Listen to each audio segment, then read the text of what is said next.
his name. I hope not. Don't kill me if I do, okay? Micheal O'Shea, is that correct? Almost. Oh, I just can't seem to do it. I have a terrible memory. I'm really sorry. Anyway, he was born. Oh no, why do we have your date of birth? Excuse me. He was educated at Clongowes, I don't know if that's correct, Wood College, Trinity College Dublin, and the University of Oslo. He has been a lecturer at Trinity College Dublin and a professor at the Dublin Institute for Advanced Studies and a full-time writer. He was awarded an Irish American Cultural Institute Prize for Poetry in 1982. In 1998, the Martin Tunder Prize for Literature, and shortlisted for a Wingate Jewish Quarterly Prize. He has published 13 collections of poetry. His collected poems are published by Blood Axe Books in 2013, Tongues 2010, Holocaust 2002, and Poems 1975 to 1995. He's given poetry readings and broadcast extensively in Ireland, Britain, Europe, North America, and Japan. And we're really so happy to have him here from Ireland. He's on a reading tour of Canada and the United States. And I think that when you hear his poems, you're going to hear both his amazing intelligence and his compassion. Let's welcome Micheal O'Shea. Or as close as I can get. Okay. Thank you very much. It's a great pleasure. It's my second time reading here, and it's wonderful to be back again. So thank you for asking me back, Maria. It was wonderful to share. It's wonderful to share the occasion with Joe. You spoke there, Joe, about the troubles of obstructing justice. I very nearly didn't get here today because I don't know why. I came in from Ireland. I landed in Durham Raleigh, and a very nice gentleman took my passport, and I was proved of and let in. But I was put through hell yesterday in Toronto. I went through the first class control and was taken aside and put into a second place, and my luggage was taken off the plane, and I was looked at, and I went through an absolute awful time. I didn't think I'd make it, and of course, the extraordinary thing is you feel criminalised. You start to shake, and you feel as if you're guilty, as if you've done something. Nothing, you know. But it was an extraordinary experience, which I wouldn't like to repeat. So I thought of it when you spoke about obstructing justice. I discovered afterwards, of course, the mistake I made, and I won't make it again, was I should have said I was a guest speaker. I said I was a poet. I won't. You had to be a criminal. That's right. I won't make that mistake. That's why Plato didn't like having poets in his republic, obviously. So I kept out of it. But when I first came to America, it was 1973, the first time I ever came. And the one thing that I had always loved about America was the jazz that come out of America. And so when I arrived in a sweltering summer. And the first thing I had to do was to equip myself with a pair of sandals, because I had a heavy pair of shoes. And I went into a shoe shop in New York, and I sat down, and sedately, as I had learnt, I poked a little bit and felt a little bit about the shoes. And an Afro-American came in with a slightly different style and tried on a pair of shoes. So a poem called In a New York Shoe Shop. Canned blue rhythms hum the background. Air-conditioned from the swelter, a choosy clientele vets the canted wall racks of new-look summer shoes. On bargain for a handsome, inky-coloured man catching the snappy syncopation jazzes across the floor to proof dance a pair of cream loafers. Beaming, he bobs and foot taps. Pleased with his purchase, he jives a short Magnificat. A friend from Maryland had once described seeing in his grandfather's cellar rusted irons that had fettered a chain gang of black slaves. Behind the polyrhythm, the scoops, the sliding pitches and turns, I hear the long liquid line of transcended affliction. Women with gay kerchiefs are prayer hot in the praise house, or whoop in Alabama's cotton fields. Life ad libs with a jug and washboard. Sublimity forgives. In submission to the pulse, this customer lets go, swings low to the bitter sweet quadruple time. Unmuzzled, human, and magnificent. Thank you. You sang so beautifully, Robbie Burns, and I've always had a great love for him. He has an extraordinary quality of catching it. I remember even from my youth that, "Oh, Mary, at thy window be, 'tis wished the trysted hour, those smiles and glances let me see, that make the miser's treasure poor. How gladly would I bide the stour, a weary slave frae sun to sun, could I the rich reward secure, the lovely Mary Morrison."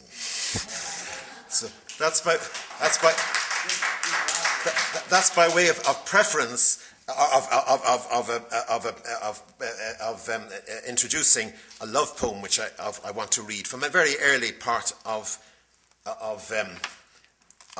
loving.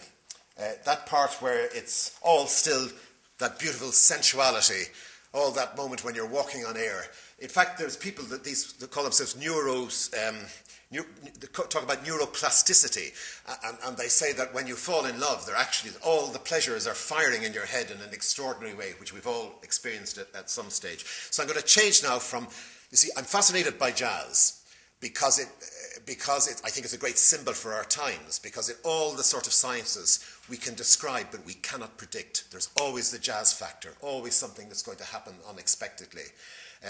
But I also love that it came out of suffering. It's a music which transcends suffering. It's got that mournfulness with extraordinary exuberance and gaiety which breaks through the mournfulness.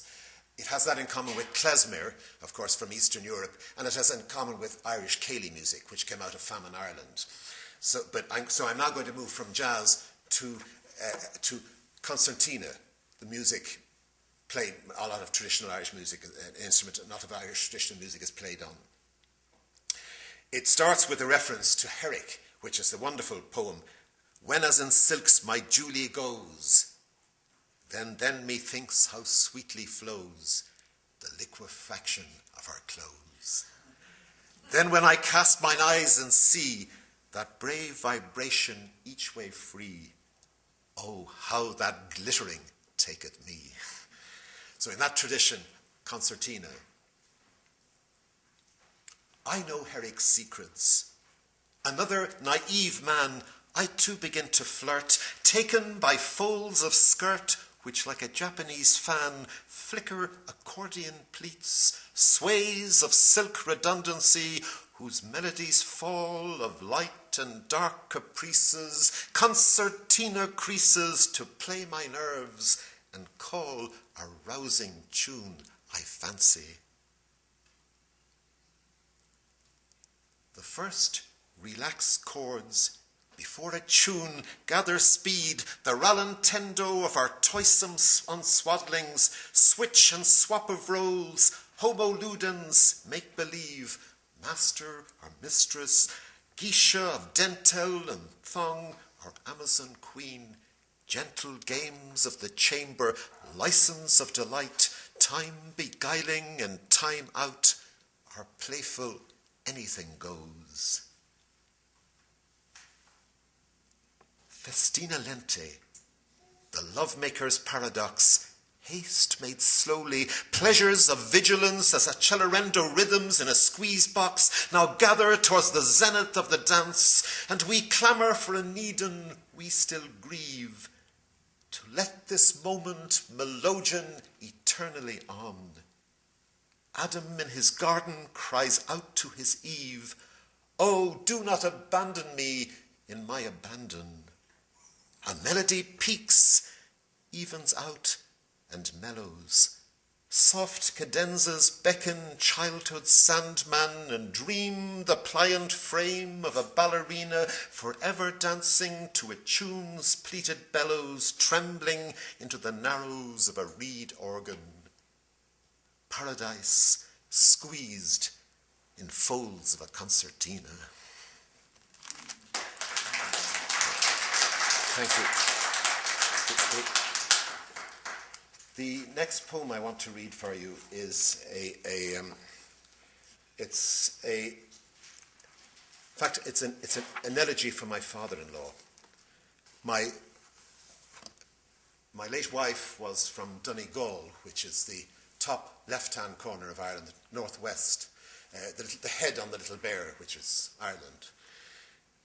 And he had a very, very small holding, a tiny holding in North Donegal, which meant he had to go to Scotland most years to work, to rear his family. So he worked over the winter, and he came home, and we're coming up to that date now, of course. He came home for St. Patrick's Day, the 17th of March, and you can imagine the joy of his children when he came. So this is as I say, an elegy for my father-in-law. Loss. The last summer, he walked slower, chose to linger. Pausing in the laneway, he ran a thumb along the seam of an old garden wall. Those joints need pointing, he warned. Attentive, we saw in his face some strange play of inward movement. On request, we drove to Meath. Those fields, a dozen times the size of his own, pleasured his eye. At Christmas, leaning on the windowsill, lovingly he gazed over a few loamy acres towards Gola. In mid-January, cutting back briars, he fell with his scythe. Several years later, I wakened deep into the night, hear you sobbing to yourself. It's Patrick's Eve, that evening your father used to return after his winter exile, a labourer in Scotland. 3 eager children watched the dark beyond Dunlewy. Now at last the bus's headlamps arc the sky. Overjoyed, you race the lights to meet him at Bunbeg. Tonight, here by your side, I listen. Then kissing your forehead, throw my arms around your sorrow. Thank you.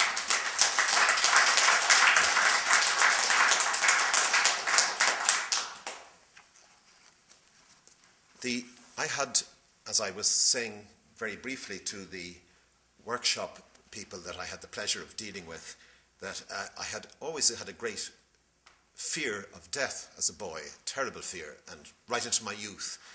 But I then, in 1987, I was rushed to emergency care with it. It was a heart thing. I could have been dead within 24 hours. Fortunately, I was rescued. I came back, and when I came back, I began to face up to this business of finitude, of mortality, and what came out of it for me was that if I could actually face finitude, face the fact that life was limited, I would free myself up from having to escape that thought, having to drink or having to of course, the acceptable thing in our society usually is to overwork as a way of escaping the thought that we come to an end. That by facing up to it, I felt I could double time. I could not only taste a moment, but I actually could savour every moment. And so I wrote a book at the time called, which is included in this, called Our Double Time. So I want to read just some parts. It's a longer poem of a poem called Our Double Time, the title poem. A morning leaving hospital, suddenly the height, the breadth, the depth. Autumn of my overhaul, when senses seem to double. Rilke was right. Some fruit in me keeps ripening for a mellow fall. Scalpel and needle of growth, a wound suture, each wonder of what's both brittle and finite. 2 girls linking arms, so full of the future, the unbearable joy of a Schumach's crimson light. Had I been too busy to notice all this before? Too concerned to catch the obvious rhyme? Everything vibrates, a voice, a scent, a colour, charged and marvellous, everything in double time, to have been to the edge, just to be allowed return to moments of utter in-loveness, utter unconcern. And yet, nothing for granted. A face of a friend, a glance, a touch, a word, le joie de ma vie, time doubled in the light of our open end, the day nor hour, nor how the going will be. Sudden cut and tumble, a flickering tragedy. My heart knows brokenness and still rejoices, but will these lines yet haunt a coward in me? Whatever, whenever, I trust I'll hear my voices. Does Rilke's inner fruit now slowly mature, seeding and settling along, working within? So in the meantime, friends, just to be sure, kiss me, caress me, stroke the outer skin, fondle this husk and pod my spirit's cell, warm the gourd still ripening in its shell. Here is my life. These my friends and voices, no fixed measures, just moving with a word as though I belong in counterpointed noises, one of those fervent motets of William Byrd. Across all the eons, my one humming breath, poised in this motet, steady, even sublime. To think this year will have been my 50th. From now, every single moment are double time. Not that I've grown blasé or no longer care, more a deeper listening to a music's densities, no matter how or when, no matter where. The feel of a line sung with consummate ease. I love and am loved.